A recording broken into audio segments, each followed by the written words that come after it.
दावत इस्लामी के तहत हैदराबाद में वाक़े बाग़ मुस्तफ़ा ग्राउंड में अजीमुल शान सुन्नत व इज्तिमा का इनेकाद किया गया, जिसमें हैदराबाद और कुर्ब जवार से मरहबा या मुस्तफ़ा की सदाएं लगाते हज़ारों आशिकान रसूल ने शिरकत की।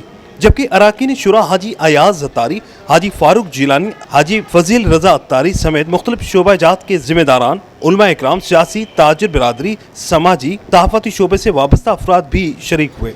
सुन्नतों पर इज्तिमा से निगरानी शुरा मौलाना मोहम्मद इमरान अत्तारी ने अपने मखसूस अंदाज में बयान करते हुए शिरका पर अमाल की दुरुस्तगी के साथ कब्र व हशर की तैयारी पर जोर दिया।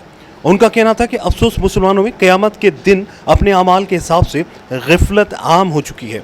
जब उनके सामने क़यामत की हौलनाकी, हिसाब की सख्ती वगैरह के बारे में बताया जाता है तो वो मुन्ना फेर कर निकल जाते हैं।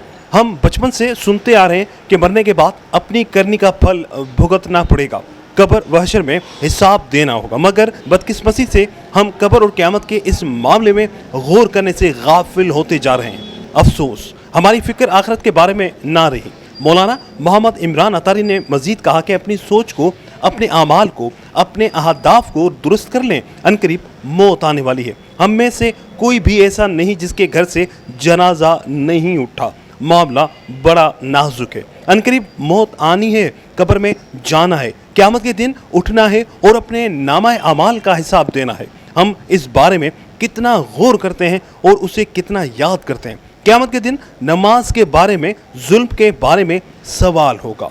रिश्वत, सूद, गीबत, चुगली, तोहमत, कत्ल व गारतगिरी, मिलावट, धोखाधड़ी, चोरी, उनके बारे में हम अल्लाह पाक की बारगाह में क्या जवाब देंगे। उनका मजीद कहना था कि जिसने अपने तमाम फिक्रों को एक आखिरत की फिक्र बना लिया तो अल्लाह पाक उसकी दुनियावी फिक्रों के लिए काफ़ी है, और जो सिर्फ दुनिया की फिक्रें करता रहे तो अल्लाह पाक को उसकी परवाह नहीं कि वो किस वादी में हलाक होगा।